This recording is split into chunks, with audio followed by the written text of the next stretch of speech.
अस्सलाम वालेकुम, बिस्मिल्लाहिर्रहमानिर्रहीम। हम आज पाकिस्तान अफेयर्स से कंटिन्यू करेंगे। पाकिस्तान अफेयर्स के हमारे 3 to 4 लेक्चर्स रह गए हैं, ऑलमोस्ट आई थिंक 3 टॉपिक्स रह गए हैं। इसके बाद हमारा ये 25th टॉपिक है। अल्हम्दुलिल्लाह हमारा सारा सिलेबस के अकॉर्डिंग चल रहा है। पॉइंट वाइज मैं लेके जा रही हूँ, कोई मैंने आगे पीछे भी नहीं किया ताकि आप कंफ्यूज वगैरह ना हो। लेकिन अगर कोई हमारे पास आगे पीछे हो जाता है तो इसका मतलब ये नहीं है कि मैं स्किप कर दूँगी, मैं वो वाला लेक्चर नेक्स्ट में भी अपलोड कर सकती हूँ। ठीक है, हमारा ये प्रॉक्सी वार्स हमारा आज का टॉपिक है। Proxy wars, role of external elements, ये मैंने आज दिया है प्रॉक्सी वार्स का। इतना लंबा कोई टॉपिक नहीं है, प्रॉक्सी वार्स से रिलेटेड है, जस्ट एक छोटा सा टॉपिक बन रहा था। प्रॉक्सी वार्स है क्या चीज़, what are the proxy wars, ये प्रॉक्सी वार्स किसे कहते हैं। ठीक है, सबसे पहले हम उसकी डेफिनेशन वगैरह बता देंगे ताकि आपका उसका कॉन्सेप्ट क्लियर हो कि ये है क्या चीज़, ये किस वार्स को कहते हैं प्रॉक्सी वार्स। वार्स जो हैं where two parties use third party for fighting purpose, जो कि डायरेक्टली अटैक नहीं करते। प्रॉक्सी वार जो हैं वो इनडायरेक्टली होती हैं, किसी थर्ड पार्टी के थ्रू, थर्ड कंट्री के थ्रू, मतलब किसी के सपोर्ट के थ्रू। ठीक है, the second definition is proxy wars are fought through a third state without being directly involved in the war. When major and minor powers work together with each making significant contributions according to their means. ठीक है, हमारे पास जो भी indirectly आ रहा है, contributions दोनों में हो रही हैं, लेकिन एग्रीमेंट भी होता है कि हम आपकी यूँ मदद करेंगे और आपने इस तरह हमारे साथ वार करनी है, बट डायरेक्टली वो नहीं करते। इनडायरेक्टली ऐसे कर देते हैं कि आप किसी कंट्री के थ्रू कर दो, ठीक है, किसी के सपोर्ट के थ्रू कर दो। These are not the direct wars, इसलिए इनको रोल ऑफ एक्सटर्नल एलिमेंट्स कहा जाता है, ये एक्सटर्नली हो जाती हैं। ठीक है, ये हमारे पास आ जाता है an indirect form of conflict in which a sponsor state uses another state or non state actor to achieve a strategic objective by engaging in conflict with either state or the proxy of a state. ठीक है, या तो वो proxy के साथ, मतलब ये indirect इस तरह भी होती हैं कि कोई कंट्री किसी के साथ मिलकर यूँ जंग कर रहा है, या फिर वो कंट्री आगे से किसी और के साथ भी मिला हो। ठीक है, इस तरह काफ़ी प्रॉक्सी वार्स आ जाती हैं हमारे पास। हमारे कंट्री में तो नहीं, वैसे पूरी ओवरऑल अगर देखा जाए, वर्ल्ड वाइड देखा जाए, ये पाकिस्तान का स्पेसिफिक टॉपिक नहीं था, वर्ल्ड वाइड भी देखा जाए तो हमारे पास प्रॉक्सी वार्स काफ़ी सारी हुई हुई हैं। हम वो भी डिस्कस करेंगे, इनकी रीजंस क्या है, रीजंस बिहाइंड प्रॉक्सी वार्स, ये क्यों होती है। एक तो ये कि डायरेक्ट कॉन्फ्लिक्ट की अवॉइडेंस के लिए होती है। The second one is possession of nuclear weapons, जिनके पास न्यूक्लियर वेपन्स हो उनकी पोजेशन वगैरह के लिए भी ये होती है, प्रॉक्सी वार होती है। ठीक है, fear of nuclear Holocaust, Holocaust के भी उनको खतरा होता है कि बॉम्ब ब्लास्टिंग वगैरह का खतरा होता है, न्यूक्लियर वेपन्स का खतरा होता है। ठीक है, प्रॉक्सी वार से एक क्या करता है, डिक्रीज करता है likelihood of direct wars, direct wars नहीं होती हैं, इनडायरेक्ट ही ज़्यादा होती हैं। प्रॉक्सी वार्स डेंजरस भी ज़्यादा हैं। ठीक है, acts as a mean of securing particular conflict outcomes, less expensive होती हैं। Also preferred with also preferred when public is not in the support of direct wars, जब अगर आपकी पब्लिक सपोर्ट नहीं करती कि आपने इस कंट्री के साथ जंग करनी है, तो आप इनडायरेक्ट वार जो करें उसको हम प्रॉक्सी वार कहते हैं। ठीक है, प्रॉक्सी वार की टैक्टिक्स क्या होती हैं, इसमें क्या क्या मतलब यूज़ किया जाता है, इसमें ये क्या है, हमारा जो सपोर्टिंग कंट्री है वो training, funds, intelligence, weapons, shelter, personnel, कोई भी चीज़ आपको प्रोवाइड करेगा। Personnel and personal are different. Okay, this is the personal support. Okay, okay, और हमारे से आ जाता है कि स्पॉन्सरिंग कंट्री और क्या करेगा, इमेंस सपोर्ट भी देता है, सफिशिएंट सपोर्ट भी देता है। इमेंस सपोर्ट देता है क्विक विन के लिए कि आप उसको सपोर्ट करो कि आप जल्दी जीत जाओगे, लेकिन सफिशिएंट सपोर्ट देता है कि काफ़ी देर तक, डिलेड तक देता है। आपको इंश्योरिटी होती है कि आपकी जो ओपोनेंट्स हैं वो खुद ही पीछे हट जाएंगे, खुद ही जान छोड़ देंगे, थक देंगे, मतलब we have more than one client. ठीक है, इसकी ज़्यादा भी हो सकते हैं, मोर देन वन भी हो सकते हैं। ठीक है, we also support a country that already have a client. ठीक है, ये मैंने आपको पहले ही बताया था कि जिसके यहाँ और भी फर्दर क्लाइंट हो उसके साथ भी प्रॉक्सी वार करते हैं। ठीक है, हिस्ट्री ऑफ प्रॉक्सी वार में हमारे पास काफ़ी सारी हिस्ट्रीज़ में आ जाती हैं, ग्रीक वार्स में। मैंने ज़्यादा डिटेल्स नहीं लिखी हैं क्योंकि मैंने सिर्फ वार बताई है, वार का नाम बताया है, किस किस के दरम्यान में वो बताया, इन सपोर्टेड भाई बता दिया। ठीक है, ग्रीक सिविल वार जो है हमारी, वो Greek government in communist rebels के दरम्यान में हुई थी और दोनों को सपोर्ट मिली थी। ठीक है, इसको हम प्रॉक्सी वार कहते हैं, जो कम्युनिस्ट हैं वो हार गए थे। ठीक है, ये ग्रीक सिविल वार आ जाती है हमारे पास। कोरियन वार, कोरियन वार 1950 से 1953 में हुई थी। बहुत मेजर मेजर पॉइंट्स मैंने पॉइंट वाइज ऐसे लिखे हैं ताकि आपको ईजिली माइंड में बैठ जाए। आपने इतना कोई डिटेल वगैरह लिखना नहीं होगा, लेकिन अगर आपने इनकी फर्दर डिटेल भी लिखनी है तो आप इस वार का नाम वगैरह गूगल पे एंटर करें, आपको विकीपीडिया पे, काफ़ी सारी वेबसाइट्स पे इतना सारा सारा डाटा मिल जाएगा। ठीक है, मैंने भी काफ़ी डिटेल में पढ़ के फिर मैंने ये छोटा छोटा बनाया है कि आपको ईजी रहे टॉपिक वाइज ना।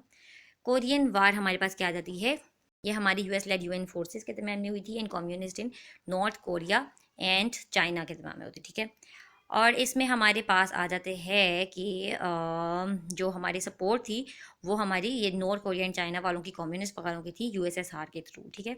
ये हम बता सकते हैं। कोरियन वार का आ जाएगा, स्विस क्राइसिस आ जाएंगे, इसराइल और इजिप्ट के दरमियान में हुए थे। तिब्बतन अपराइजिंग का जो था तिब्बत वालों ने पीपल्स रिपब्लिक ऑफ चाइना के साथ की थी, और जो तिब्बत वाले हैं उनको नेपाल और यूएस वालों की सपोर्ट भी थी। नेपाल डायरेक्टली तो खुद सपोर्ट नहीं कर सकता, नेपाल का इतना नहीं है, लेकिन इनडायरेक्टली वो काफ़ी सपोर्ट कर लेता है, फाइनेंशियली सपोर्ट कर देना किसी कंट्री के थ्रू, ठीक है।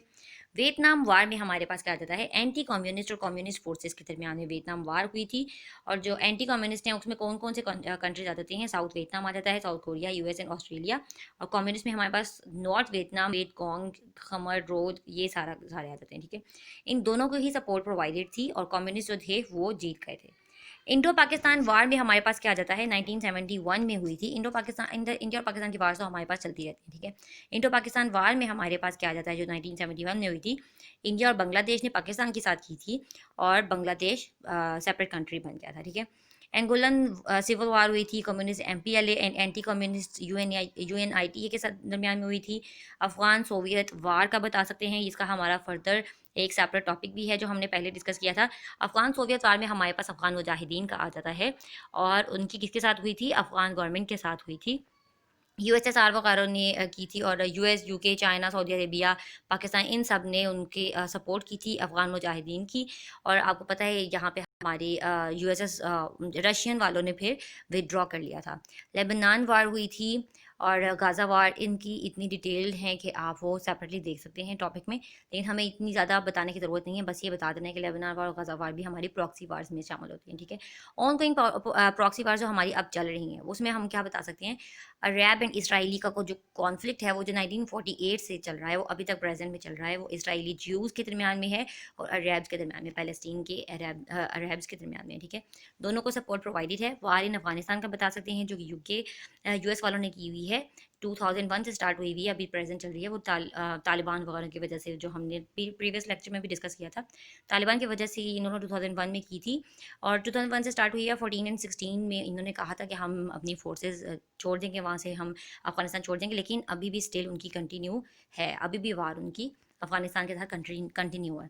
इराकी इंसर्जेंसी में हमारे पास इराकी गवर्नमेंट और उनके इंसर्जेंट्स वगैरह की जो मिलिट्री ग्रुप्स है उनके दरमियान में हमारी ये चल रही है proxy war. And Syria and civil war, Syria और सिविल वार वाले में, सीरिया सिविल वार में हमारे पास फैमिली डिक्टेटरशिप और रिबेल्स वगैरह की हो रही है। इनकी सपोर्ट भी काफ़ी है, और काफ़ी और फर्दर सीरिया में भी कॉन्फ्लिक्ट चल रहे हैं, like Iranian Saudi conflict, internal Wahhabi conflict, Qatar Saudi conflict, Sunni Shia conflict, US Russia conflict, ये सारे भी उस कंट्री में कंटिन्यूसली अभी तक प्रेजेंट हैं। लिबियन सिविल वॉर में हमारे पास क्या जाता है, ये लिबियन गवर्नमेंट और इस्लामिक ग्रुप्स के दरमियान में है। मिलिट्री ऑपरेशन अगेंस्ट टेररिस्ट इन पाकिस्तान, पाकिस्तानी आर्मी भी हमारी टेररिस्ट के साथ काफ़ी सारे मिलिट्री ऑपरेशंस कर रही है। Pro Russia conflict in Ukraine हम बता सकते हैं 2014 से अभी तक प्रेजेंट में चल रहा है, यूक्रेन गवर्नमेंट और उनके इंसर्जेंट्स रिबेलियंस के दरमियान में, ठीक है। Saudi led intervention in Yemen जो कि 2015 से स्टार्ट हुआ है, यमन गवर्नमेंट और सऊदिया के दरमियान में, ठीक है। यमन गवर्नमेंट और सऊदिया का रिबेल्स के दरमियान में है, ठीक है। इन दोनों कंट्री का मिल गया, उनको सपोर्ट भी अरब्स की भी है, और अरब्स के सारे स्टेट्स की है, और यूएस की भी है, ठीक है। और उसको हाउथी रिबेल्स को सिर्फ ईरान की है। हमारे पर इस प्रॉक्सी वार से हमारे पास इफेक्ट्स आ जाते हैं, डेथ्स हुई हैं काफ़ी, injuries, disabilities, loss of infrastructure आ जाता है हमारे पास, डिस्टेबलाइजेशन ऑफ द कंट्री आ जाता है, लॉस ऑफ मनी आ जाता है, मनी काफ़ी लॉस हो जाती है। वैसे तो ये लेस एक्सपेंसिव है दैन द डायरेक्ट वार्स, लेकिन फिर भी ये प्रॉक्सी वार्स जो चलती जा रही हैं इससे काफ़ी मनी लॉस भी होता है, ठीक है। कंक्लूजन्स में हमारे पास क्या जाता है, ये मोर ड्रास्टिक है, मोर डिस्ट्रक्टिव हैं, मोर डेंजरस हैं डायरेक्ट वार्स की निस्बत, ठीक है। और ये बहुत लॉन्ग लास्टिंग हैं, इतनी लॉन्ग लास्टिंग होती हैं कि अगला जो कंट्री रिबेलियन कंट्री होता है वो आपका राइवल कंट्री जो होता है आपका, वो आपका खुद ही रिट्रीट कर देता है, खुद ही छोड़ देता है, ठीक है। Threat to stability and security of the world आप बता सकते हैं, इनमें सब कंक्लूजन की प्रॉक्सी वार्स क्या जाती हैं, ठीक है।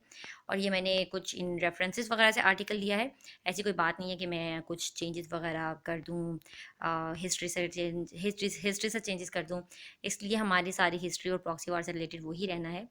आप कहीं से भी लेक्चर वगैरह पढ़ सकते हैं, ज़रूरी नहीं है, कंपल्सन नहीं है कि आप मेरे ही लेक्चर्स पढ़ें। मैंने बस एक पॉइंट वाइज एक छोटी समरी टाइप बता दिया होता है कि आप इसमें से इजीली पिकअप कर सकें बातों को, ठीक है।